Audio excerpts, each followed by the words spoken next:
Punta natin itong ating unang topic, syempre. Ito para sa akin kasi good news to, di ba? Yung EV Dream, yun yung pangarap ng ating butihing senador. Para sa akin ngayon, medyo okay kasi si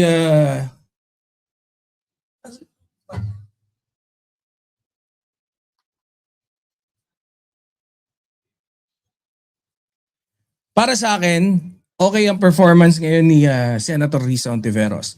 No? Let's see kung she can maintain that until 2028. Tingnan natin kung walang ibang ipapakilala ang ating mahal na Pangulo. So there's no other candidate that I would love to go for. Bahala na. Hindi tayo nagbatian, no?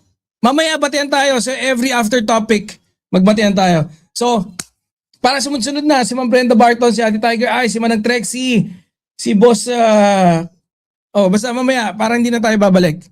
No? Si Boss Desert Spring, nakita ko si Boss White Tiger, si Ate Tiger Eyes, and VMB family, si Reza Force, shoutout po sa inyo. Let's begin. Timer starts. Start natin yung timer. So ito, yung EV Dream ni Senator Risa Hontiveros. Hontiveros pushes full EV industry development, urges shift to cut oil independence. Ito yung sinasabi natin, di ba? Yung mga posible maging pang long term. Kasi pag nabawasan yung pagiging dependent natin sa imported na langis, which etong magandang solution to, yung EV, electric vehicle, di ba? So, solution ba sa oil crisis? Long term? O power move lang nga ba? Ito kasi, yung mga sisilipin din natin, no? Pag nakikita nyo, yung mga banatan natin ngayon, we're trying to be as truthful as we can and as hindi ko masabing direct to the point as we can. As truthful as we can, and of course as hindi bias. 'Di ba? Pinipilit ko, I'm not saying na hindi ako bias, pero yun yung pinipilit natin na maging okay, maging hindi bias, okay? Para at least makapagbigay tayo ng truthful information or factual information. So, mga mandirigma, may lumalabas kasi nga, no? At kaya napili ko tong topic na to kasi yung panukala ni Senator Risa Hontiveros, no? Itulak yung Pilipinas na mag-build na sariling electric vehicle, no? Electric vehicle industry. Maganda yan. And I think I did manage to see one post from PBBM sa niya na yan din yung isa sa mga gustong gawin, no, ng pamahalaan ni PBBM. And then of course, I don't want to take na yung hindi ko gustong ibato yung credit kay PBBM kasi ang topic natin si Senator Risa ngayon. So, siya yung siya yung gusto niyang i-push. So maganda to. Hindi lang assembly kundi buong ecosystem. Parts, manufacturing supply chain. Ano layunin nito? Bawasan ang dependence sa imported oil.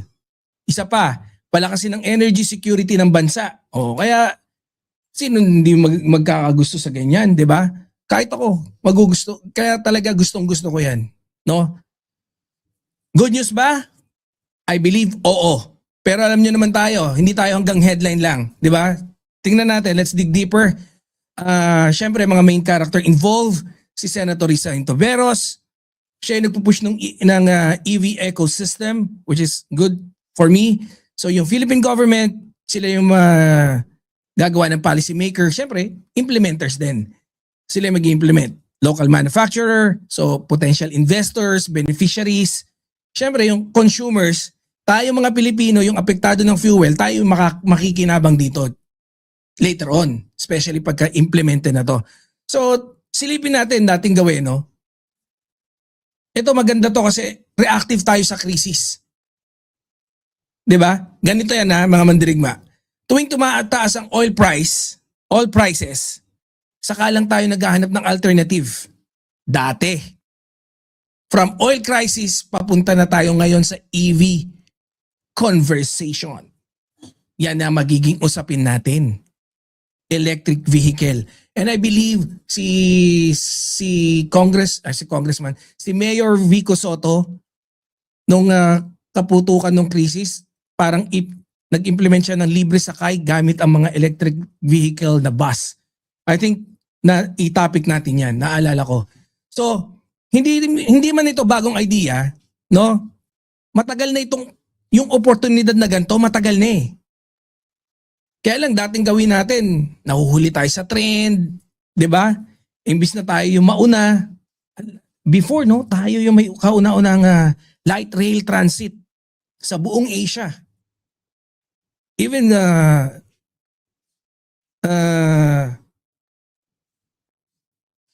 mas nauna pa tayo kaysa sa Japan. Oh. Kaya ano yung strategy ni Senator Risa? From import dependence to industrial shift.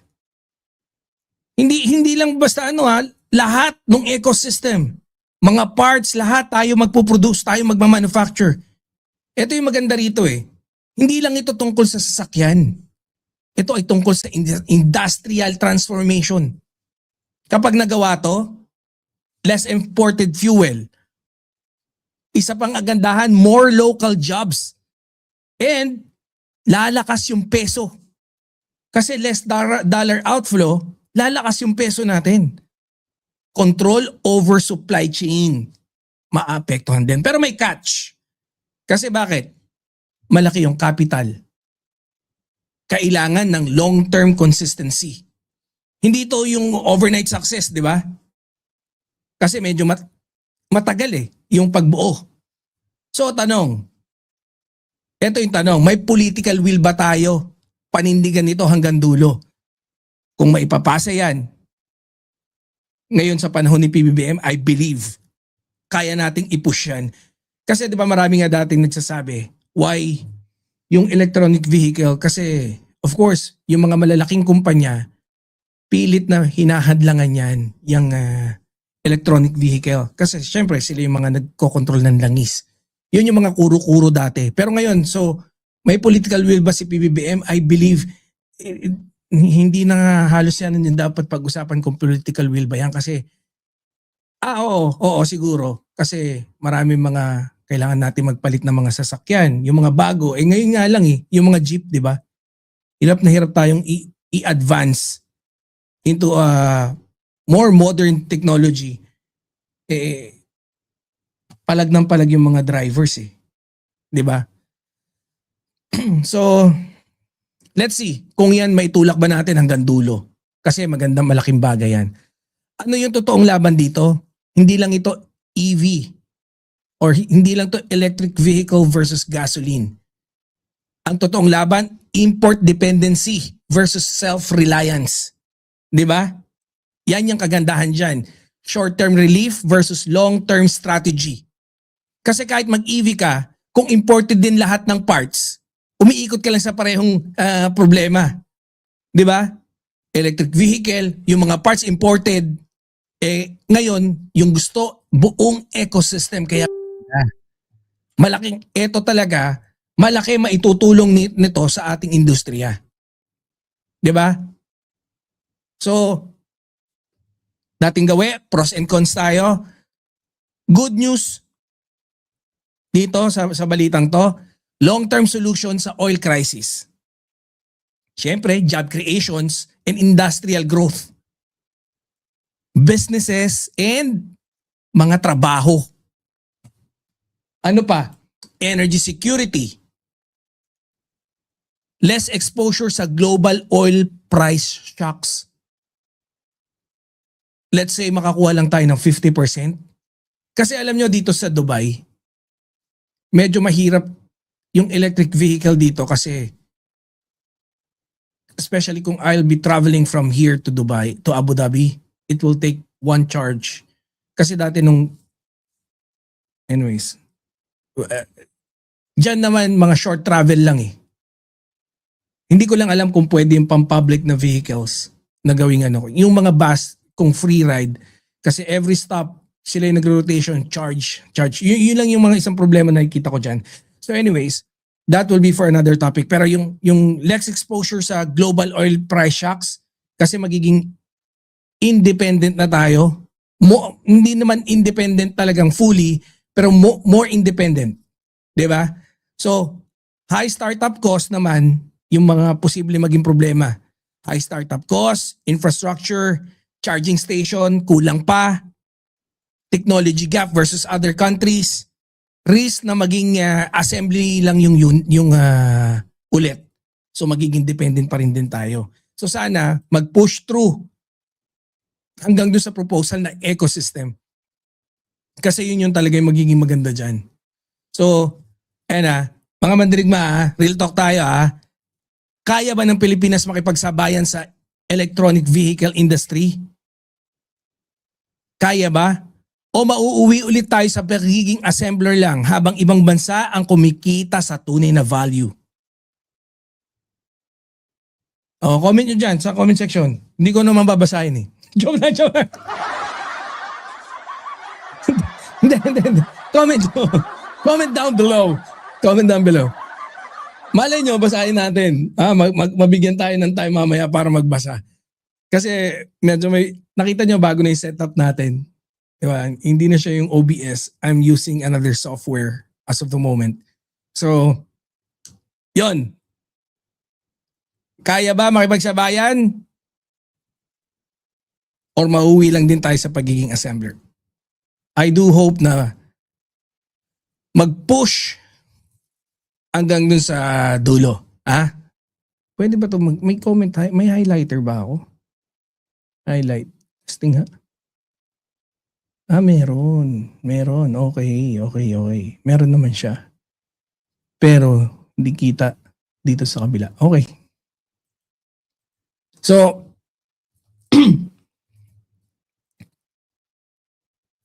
magandang balita to . Good news. Sa akin good news to. Hindi masama mangarap ng EV future.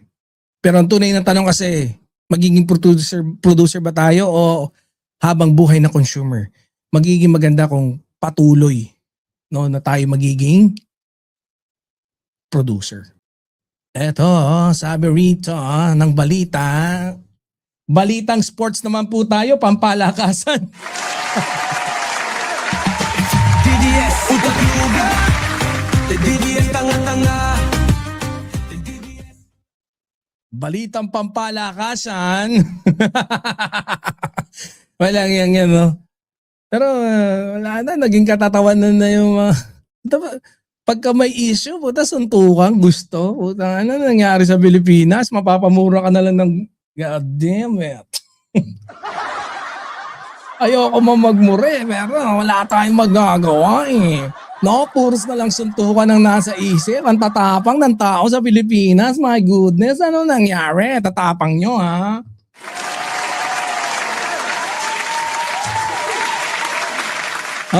Proceed na tayo. So, suntukan politics. Wala naman akong kasi pares naman silang DDS di ba? Siyempre si Caramil, DDS siya ng inner circle. Si Baste, wala lang. DDS-an lang to. Sa tingin ko nga, mas DDS pa si Caramil .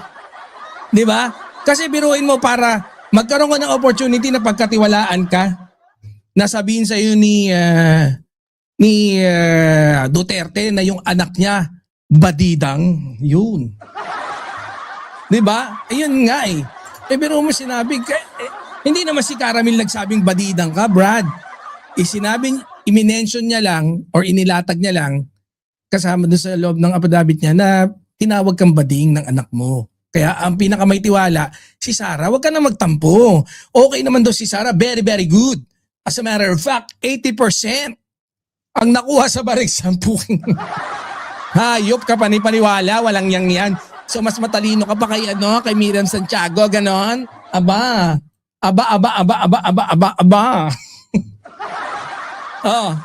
Suntukan politics. Yan. Diyan tayo magagaling eh. Sa suntukan politics eh. Tapang ba o scripted machismo? Matapang ba talaga? Oh, mga mandirigma. Ha? Lumalalim na naman yung mga gantong eksena. Si Baste Duterte naghahamon na naman ng suntukan. DDS, utak-luga. DDS, tanga-tanga. Baste, paalala lang namin sa'yo ha. Kamakailan lang naghamon ka kay General Torre. Nung pinatulang ka, hindi ka sumipot. Ginawa na lahat ni General Torre para lang asarin ka. I mean, para, alam mo yun, yung mapuwersa ka. Sinagi, binasag yung ego mo. Pero wala badidang.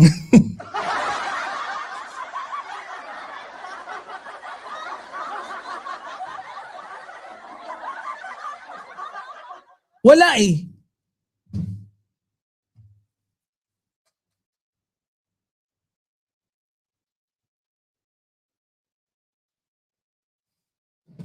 Kaso wala. Isa kang malaking badidang.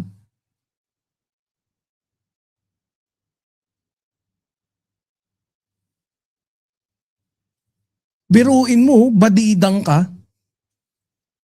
Sinagi-sagi na yung ano mo. Alam mo yung hinawak-hawakan ka sa tenga? Pumalag ka nga, pero wala. Ganun yung nangyari. Nakakatawa ka naman, bigla ka na lang naghamon na naman. Hindi mo naalala yung kahihiyan na yun? Talagang dinaan mo lang sa tigas ng mukha.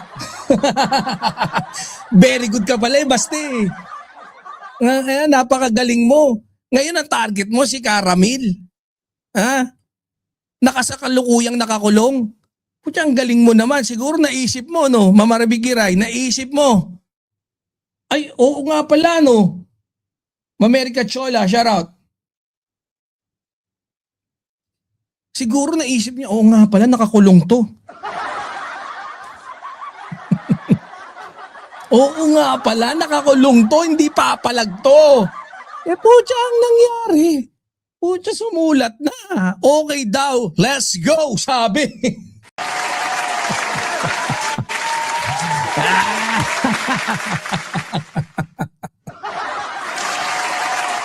Saklap, no?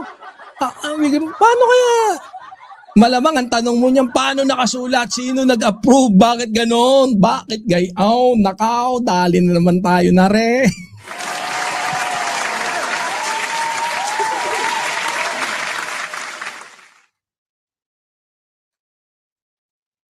Yun. May glow lang. May glow in the dark lang. Ganun. Sorry. Ang likot mo mag-live. Ayop ka.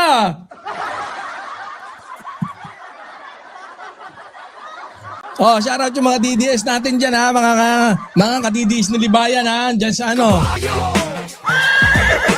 Dyan sa kabila ha. Mga ka-DDS ni Libayan.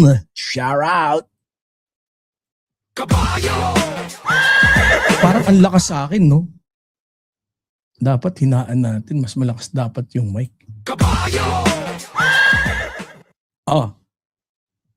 Punta na, balik tayo. Balik ha. Tsaka kung saan na ako nagkandaligaw-ligaw eh. Nakakulong eh, no? Ang problema, ang twist of the matter is, may masabi lang. Ang twist, biruin mo, ang dahilan daw, isang issue na bakla remark. Ayon naman kay Madriaga, galing daw ito mismo sa tatay ni Baste. Bobo si Pulong. Bobo yung bugaw. Ikaw daw bakla, kaya mas may tiwala siya kay Sara. Okay na yun. Tanggapin mo na lang. At hindi lang yan ha. Ang maganda rito, sumagot na si Caramil Madriaga. Asan ba? Ay, hindi. Iba pala yan. Ito, basahin natin ha. Go daw siya sa suntukan. Sabi rito, tugon ni Caramil Madriaga sa hamong suntukan ni Davao City Mayor Sebastian Baste Duterte. Aba. Mayor Baste Duterte, I'm so honored to be challenged by a former presidential son into fist fight. Sir, I am now deprived of my liberty. I am helpless and I am already 58 years old. Please try to challenge someone of your average and height. Out of my respect to you, I will accept your challenge if I will be given grace to be exonerated of the case I am facing now. It's an honor to exchange blows with you. However, if you find your way here in Annex 2 Camp Bagong Diwa, I will accommodate your request and trade punches, kicks, elbows, backhand, roundhouse, uppercut, and headbutts even. By the way, it's your father who said that, not me. Since I sincerely a believer of your father, I believe him that you're indeed that what he said of you. Patay ka.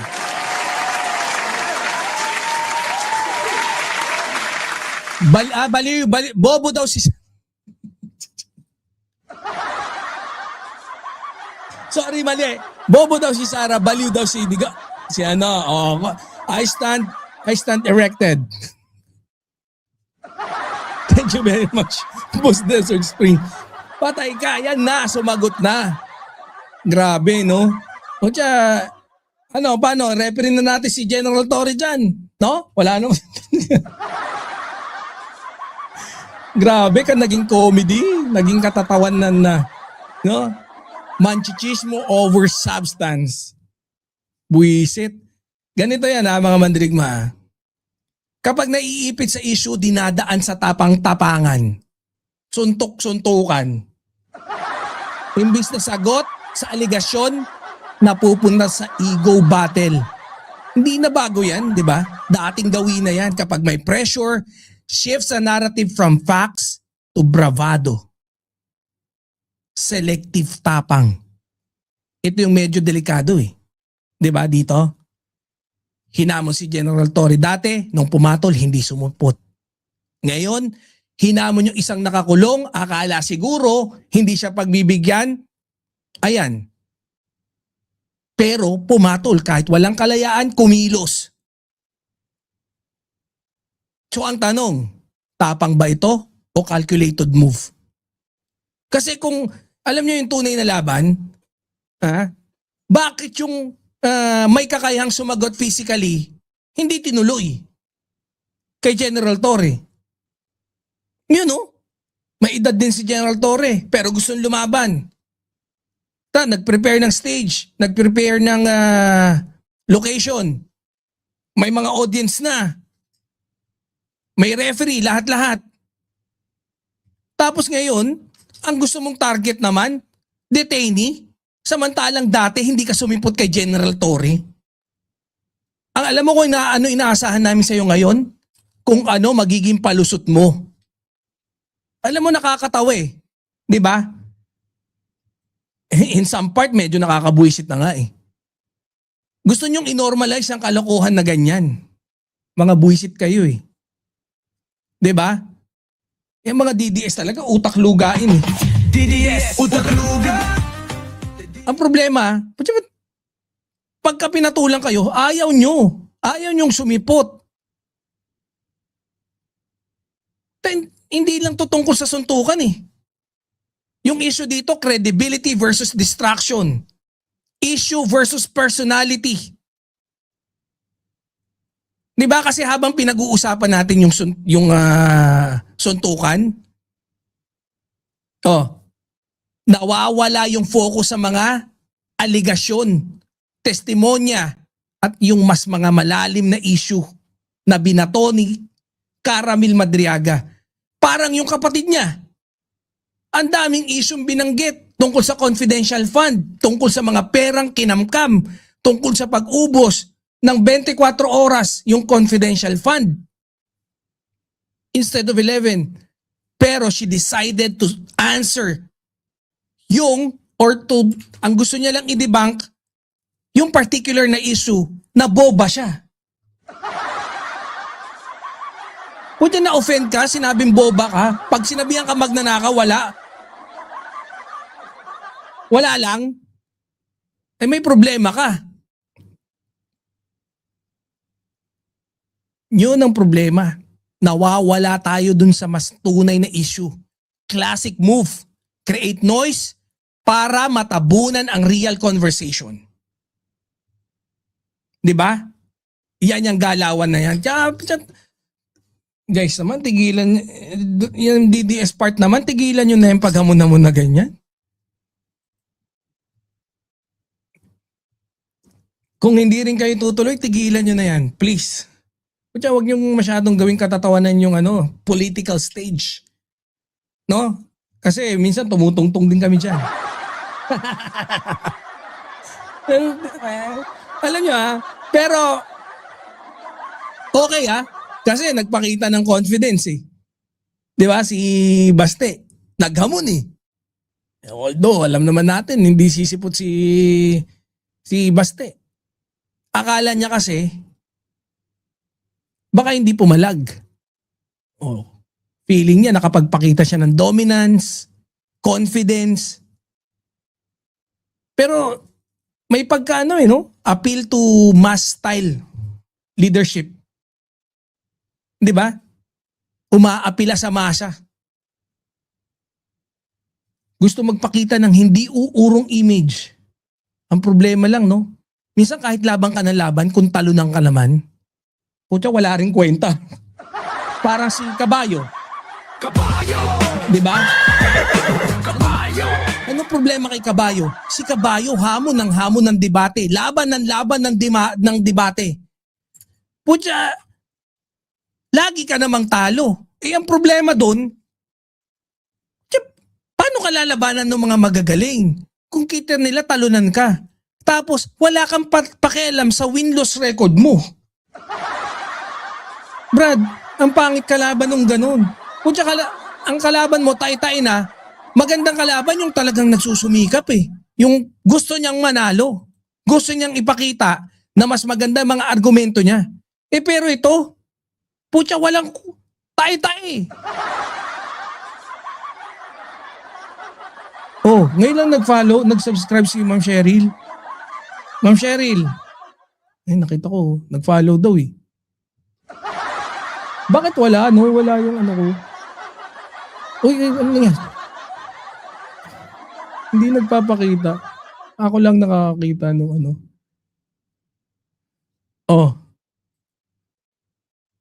So, ang pangit lang dito, distracts from real issues. Distraction. Nakaka-distract yan. Ano pa? Nakaka-encourage ng toxic political culture. Yun yung mga dyan eh. Kaya dapat itigil yan. 'Di ba? Selective engagements raises questions. Isa pa, pwede mag-backfire sa credibility mo yan, Baste. Kaya, biruin mo, ninonormalize talaga na yung kabalbalan eh. Pumuporma, pumupusturan na tatakbong presidente, tas ganyan. So disappointing talaga yung mga DDS utak-luga. DDS utak-luga. DDS tanga-tanga. DDS utak-luga. DDS tanga-tanga. Anyways, proceed na tayo sa ating susunod na topic. Ayan Then, batian tayo after. So, alam nyo kasi, buwisit. Kaya naman ako nabubuwisit. Kasi parang nagiging normal na ba? Biro mo, hamon ng hamon, Pero, pag-iisipin mo maigi, oy, Ma'am Etheline, shout out, Ma'am Etheline. Shout out. Diyan pala si Ma'am Etheline natin. Bakit wala kang jacket dyan?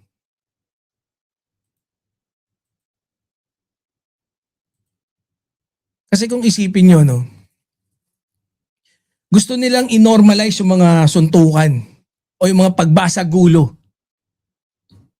Hindi nyo, kaya nyo bang i-imagine isang mayor naghamon publicly, hinamon publicly yung isang preso. Nung una, yung hinamon yung pulis, si General Torre.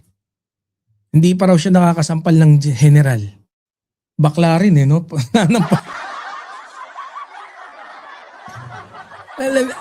Hindi, alam nyo kasi sa panahon ngayon, kailangan ba natin ng leader na handa makipagsuntukan o leader na kayang sumagot sa issue na walang drama-drama? Alin? Di ba? Anak ng titing oh. Ang tunay na lakas, hindi sa nasusukat yan sa suntok, kundi sa kakayang harapin ng katotohanan kahit walang audience. Ito kasi, 18 yung Marines, yung kasinungalingan, gustong pinagtatanggol eh. No? Talagang ginagamit para sirain si Speaker Martin. Kagaya na sinabi ko sa inyo, no? Ayokong, hindi ako na yung, hindi ko pinagtatanggol dito si Speaker Martin. No? Kagaya na sinabi ko kahit nung umpisa, gusto ko magbigay sa inyo ng information na aking verify at alam, no? Pero syempre, verify din natin to sa mainstream. And then, hindi nga ako halos nagbibigay ng komento. 'Di ba? Hindi rin ako nagbibigay ng opinion ko. Nag-a-analyze lang din tayo dito. And then siguro, opinion ng konti. No? Pero yun nga eh, no? Yung ating kasing paano ba? Ang problema, hindi, may bias talaga ako, ganun. Hindi ko gusto ko maging patas. Pero minsan kasi bias ako sa katotohanan eh. 'Di ba? Yung pagiging bias ko sa katotohanan leads me to what I believe is the truth. Doon ako bias sa alam kong katotohanan. Yun yung pangahawakan ko hanggang I am proven wrong. 'Di ba, Ma'am Norma, watching from Oman? Best president ever, si PBBM. Of course.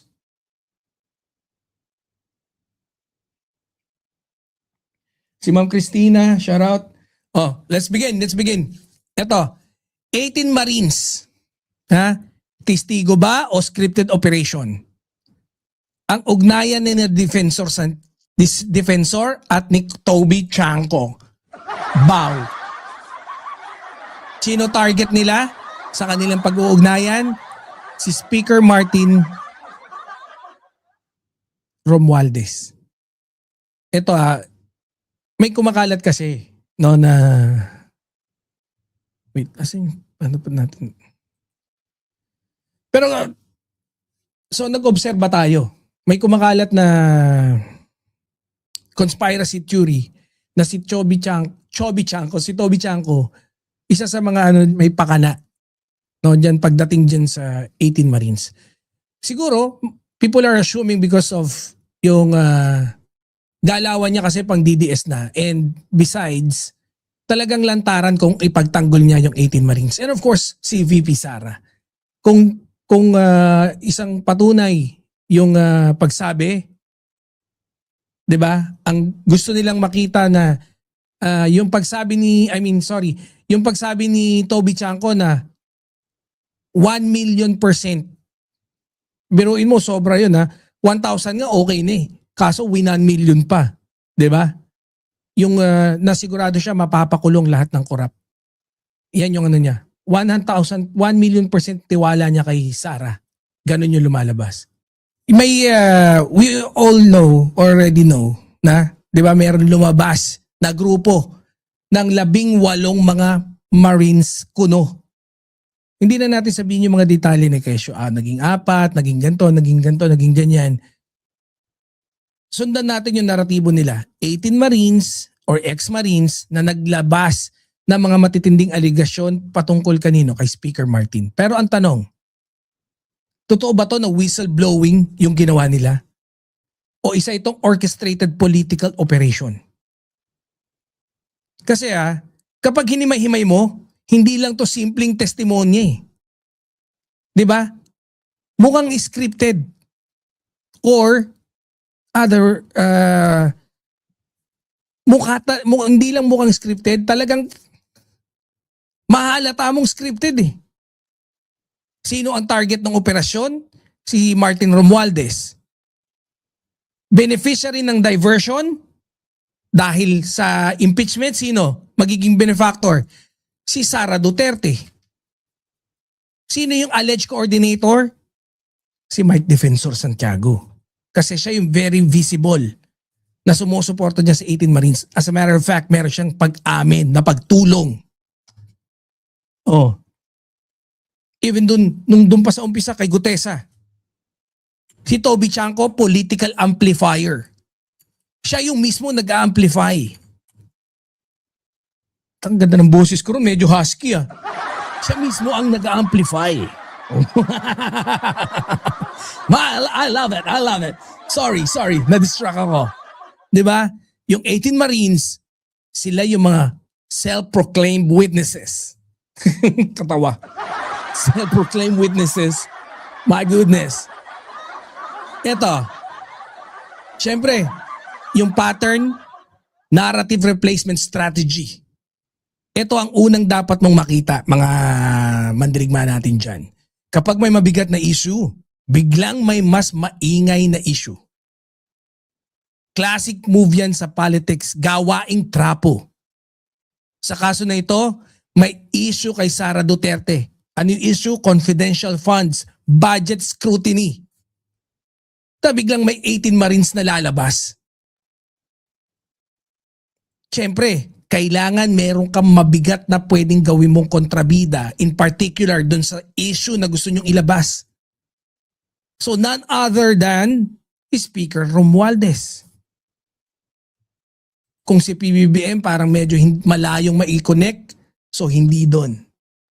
Sub lang yun. Si PBBM, hindi siya talaga yung pinaka-main target. Doon muna sila sa mas madali bago nila katukin yung pintuan ng pamahalaan. They wanted to open the doors para kay Speaker Martin. 'Di ba? Kaya siya yung ginawang target. Siya yung ginawang kontrabida sa script na ginawa nila. Ibig sabihin, hindi ito exposure. Ito ay alin? Diversion. Malaki at mataas ang probability na ito ay diversion. Ang tawag dito, narrative replacement.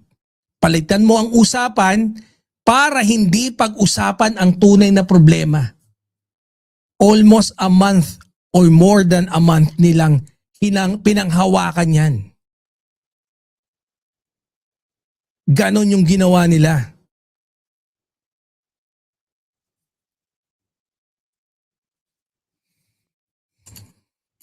Diba? Ganon ang ginawa nila. I-breakdown natin yung logic nila. Script versus reality. Ngayon, gamitin natin yung utak Kaya lang wala utak ang DDS. DDS, utak luga. DDS, Let's rephrase that. Mag-isip tayo. Huwag emosyon.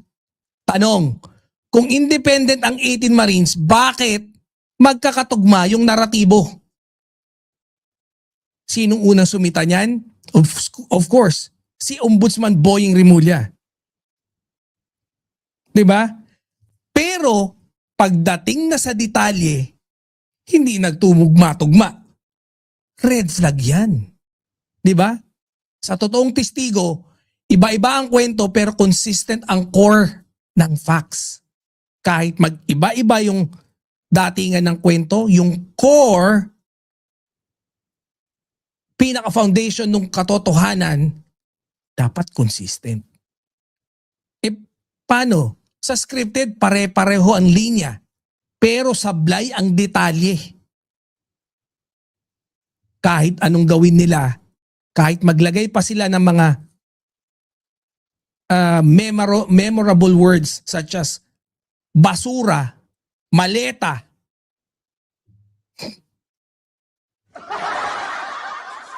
in the end, pag hindi yan nagkone-konekta, kalaboso. Ibig sabihin, may nagdidirekta. dito papasok yung alleged role ni Mike Defensor. Hindi coordination no? Hindi coincidence yung coordination. Talagang ang datingan operasyon Inoperate. Propaganda machine, image inversion. Ito yung pinaka worse Ang iniimbestigahan, ginagawang biktima.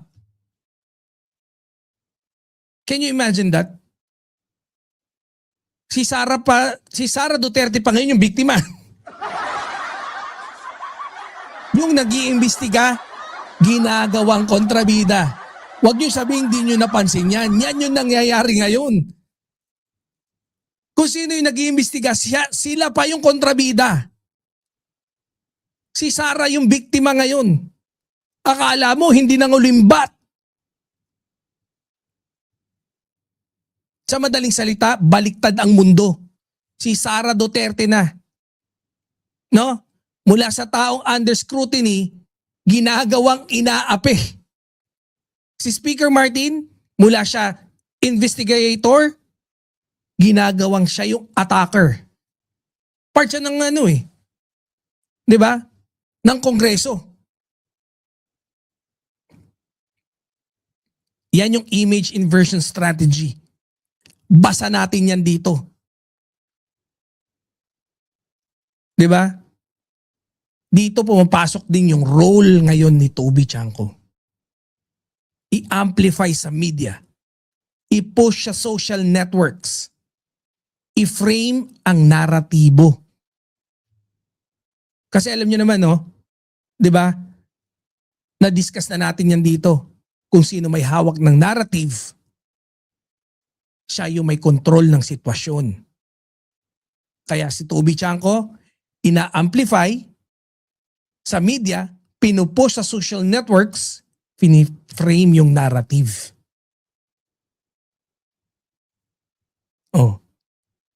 Hearsay versus evidence. Ito yung pinaka-basic. Hindi yan magkaparehas yung hearsay at evidence. Kung ang base mo ay may nagsabi, narinig ko lang, sabi nila. Which is yun lahat yung declaration nila. Walang direktang nakakita kay Martin. Ba't niyo gustong ikabit? Hindi, nabanggit ni Saldi ko Kay Speaker Martin daw i-deliver to.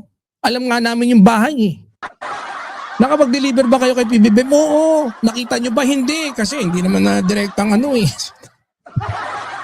Kay Speaker Martin, hindi, may nagre-receive lang, may taga-receive. Nandun na, binibilang. Hindi na ebidensya. Hindi ganyan yung ebidensya. May nagsabi, sabi nila, narinig ko lang. Ito kung idagdag nyo pa, hindi tugma yung mga dates, paiba-iba yung detalye. Hindi yan memory lapse. Script failure. Yan yun. Sablay ang pagkamemorya ng script. Ganun lang yun. Biruin mo, Hindi pwede, hindi ubra sa atin yung appeal to authority. Marines, kaya totoo. Hindi pwede. Yan yung psychological trap Marine ako. Kaya maniwala ka.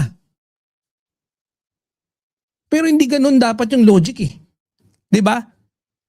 Hindi dahil may uniform ka, automatic, totoo ka. Tawag dyan, appeal to authority fallacy. Ginagamit yung titulo para mukhang credible. Kahit mahina yung ebidensya. Pero isasaksak sa isip nyo. Marines Ano yung mga key dyan? Nakita nyo ba yung reaction dati ni Bato de la Rosa? Yan ang Marines. Ini-emphasize. Kahit ilan lang yung Marines doon, ginawang 18 Marines.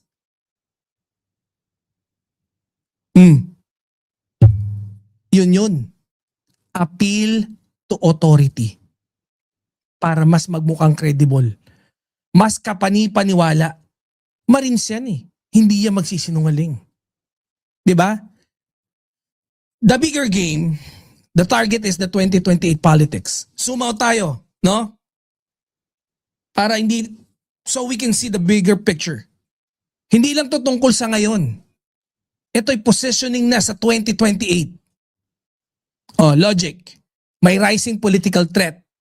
Kailangan sirain habang maaga. At sino ang target?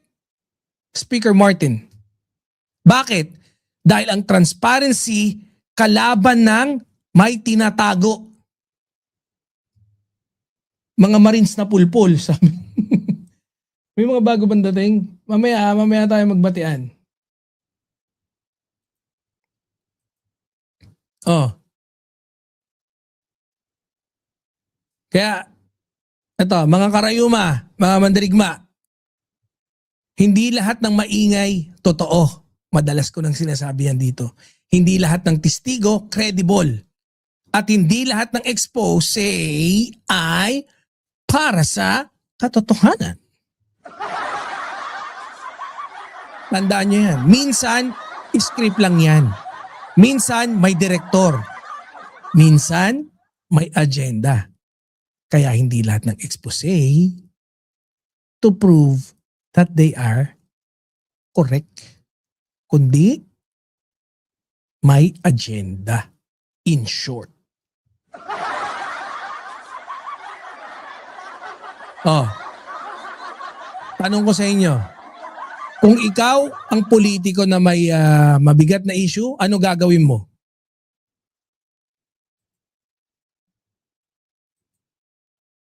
Ano gagawin mo kung may mabigat kang political issue?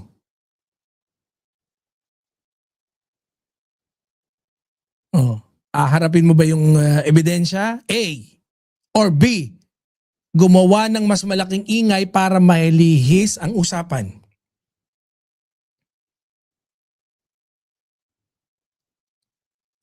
Di ba? Dito basahin natin lahat yung galawan. Ilantad natin, ibilad natin. Ano mas nakikita nyo yung nangyayari? Hinaharap ba yung ebidensya? O gumagawa ng mas malaking ingay, propaganda, para malihis yung usapan?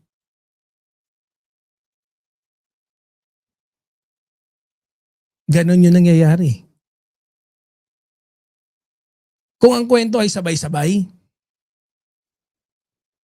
pero hindi tugma-tugma ang detalye, hindi yan katotohanan. Yan ay coordination. Kaso sumablay. Kung ang ebidensya ay hearsay, hindi yan whistleblowing. Propaganda yan. Paano ka mag-whistleblow na wala kang first-hand information? Kaya kung ang ebidensya mo ay hearsay, fuck that. That's not whistleblowing.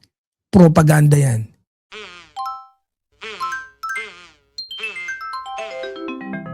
Kukulango.